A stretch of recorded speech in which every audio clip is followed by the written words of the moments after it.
Oh, this is Jon McKnight for Luxurious magazine. Now this is a Tesla Model S. I've been 40 minutes in there trying to find the damned engine. There must be one of them somewhere because it does 140 miles an hour, goes to 60 in 5.4, but I really can't find it.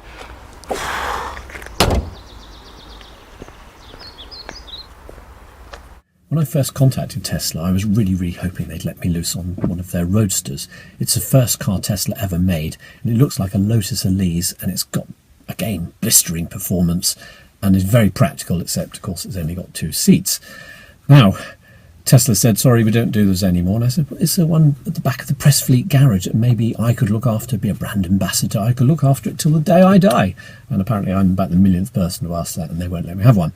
However, they lent me this, which I thought, oh, it's going to be a bit boring, an executive saloon, something you can take all the family in, etc., etc. God, was I wrong. This is absolutely stunning in every respect I can think of. I've spoken to people who've owned these, who've driven them, and not one person's got a single bad word to say about it. Now, think of any brand from Rolls-Royce to Skoda, any brand at all, and somebody's always got some gripe. There is nothing about there, nothing out there at all, and I can see why. This is a car that if someone said, Jon McKnight, Luxurious magazine, you can keep this car, you're never allowed to sell it, you're stuck with it for the rest of your life, I would be a very happy man, I have to say. Other cars are available, but God, this is a dream.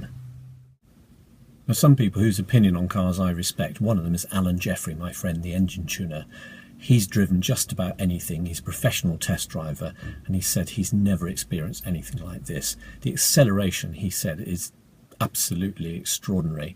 There's just no resistance. It's point and squirt or point and whoosh, and because there are no gears, it's totally smooth. There's no delay, no lag as the car changes down a gear to get that acceleration. This just goes for it, and gosh, that man left with a smile on his face, and I have to point out he was the person who locked me in the boot in the first place, but I did ask him nicely.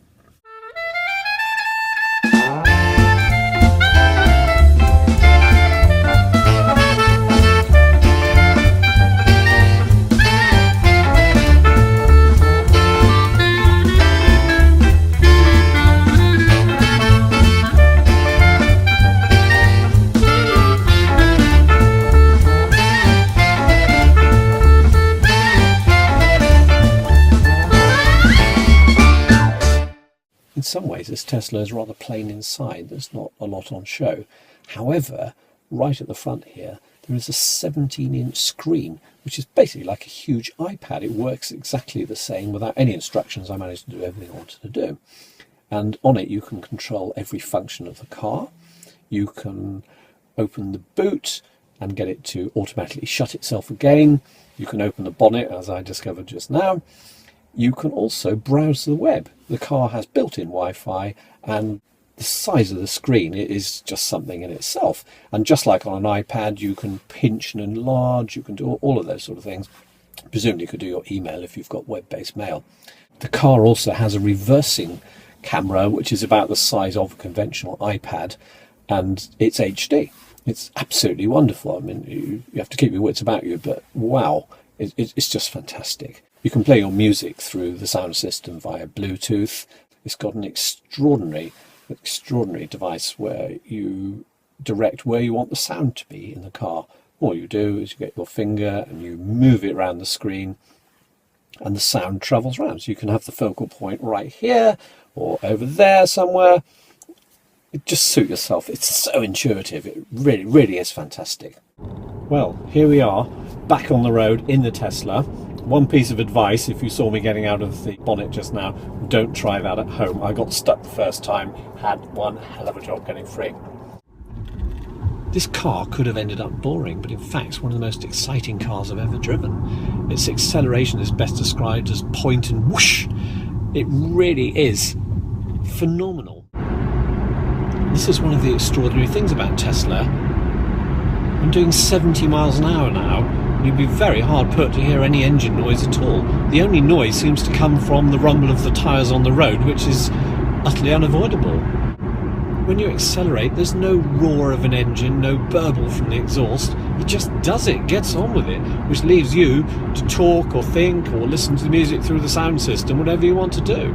So it's actually made the world a quieter place as well as a greener place. And that's quite an achievement, Tesla. This car must be deeply upsetting for the environmental lobby, because there's a whole horde of them who would love nothing better than to take us back to Thomas Hardy's time. We're all clip-clopping along on horses and carts and never going outside our village just so we could save the earth. Well, here, at last, is a car that can do that for them, and guess what? You can have a ton of fun at the same time. I'm doing 30 miles an hour now, and I'm just going to put my foot down and see what happens. Listen to this. And we're now doing 70 in just that time. Now, probably what a car, what can you say? This is why everyone has seen it, crowds around, wants to know what it is, how much it costs, can they get one, what do I think of it? I have to say, it's the most exciting car I've ever driven. I want one, it's top of my list. I have asked Tesla's press office if by any chance they could not take it back and forget all about it. But sadly no, I'm going to have to give it back tomorrow. That's why I'm out at midnight now, driving up the motorway, just so I can have one last go at it. It's an amazing car, wonderful achievement, and I hope that many, many more people have Teslas. This car has huge advantages on a motorway as well. When you're on the inside lane and you're coming up to a slip road, you always have the problem of, do you pull out into the middle lane, which can't always be done and you get stuck behind a tortoise, or do you slow down and let the person out, which can be very inconvenient for the people behind? What do you do? With this one, if somebody's approaching a slip road, you can just put your foot down for a fraction of a second and you're so far ahead that you're out of the way, they can come out of the slip road, everyone's happy. As you'd expect from a car this advanced, Tesla have a wonderful app that works on the iPhone, which means that wherever I am, whether it's at home or 200 miles away, I can tell at a glance exactly how many miles are left on the car, what the state of charge is, and if I can't find the car or remember where I've put it, it will show me on a map, rather like Find My Phone on the iPhone, but this is Find My Tesla. It also means that if you're coming to a dark car park, you can sound the horn or you can flash the lights, and it makes it so much easier to find your car. And also, if you're at home and it's a cold morning, you can put the heater on remotely before you go anywhere near the car. And if it's a hot day, you can put the air conditioning on too, or you can just put the sunroof on to vent. I think if Tesla had a song, it'd probably have to be Simon and Garfunkel's Sound of Silence, because that's the thing you really get used to. So many cars you drive, even luxurious ones, it's very hard to have a conversation in. But in this one, you can hear yourself think, you can hear yourself talk, you don't have to shout, you don't have to get people to repeat things. It really is a luxury that very few of us have.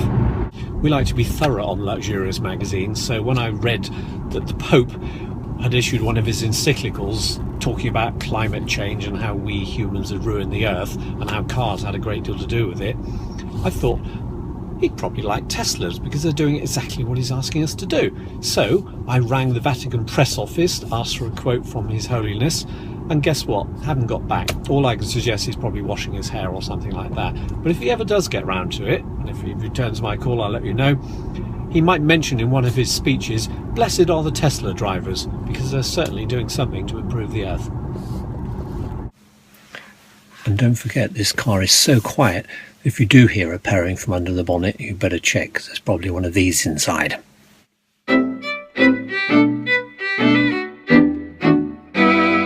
When I was growing up in the 60s, the only electric vehicles anyone had heard of were milk floats. And apart from Ernie, who drove the fastest milk cart in the West, and we all know that thanks to Benny Hill, they remained a joke because you could actually run faster than them uphill as they crawled back to their depot with their heavy lead-acid batteries, and they would spend all day on charge. The extraordinary thing about this car is it's 100% electric. There's literally nowhere to put petrol or diesel. All you do is when you get home, you plug it into a supercharger in your garage, and overnight it charges completely. If you go on a long journey, there are superchargers that Tesla have put at various places around the country, and you can go there, connect for free, and in 15 minutes or so you've got enough to get you to the next one, or you can wait a bit longer and you can go hundreds of miles on it. Now, for someone like me who lives in Plymouth and occasionally wants to go to Birmingham or Wolverhampton or London, about 210 miles, An electric car has never been an option because you'd get about 40 miles to Exeter and you'd be in trouble. However, with this Tesla, I can charge it at night, it will be completely full, and in the morning I can go to Wolverhampton in one go.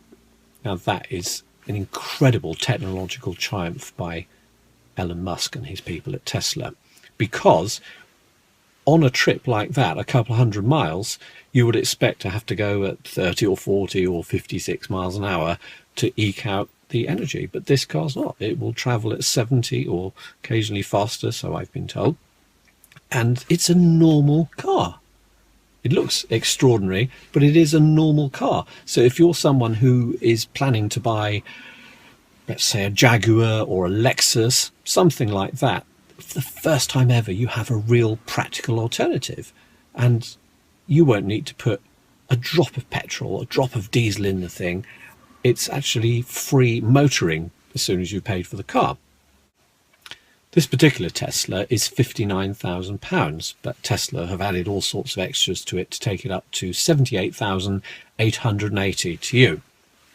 Now, Tesla have come out with a car that performs like a supercar.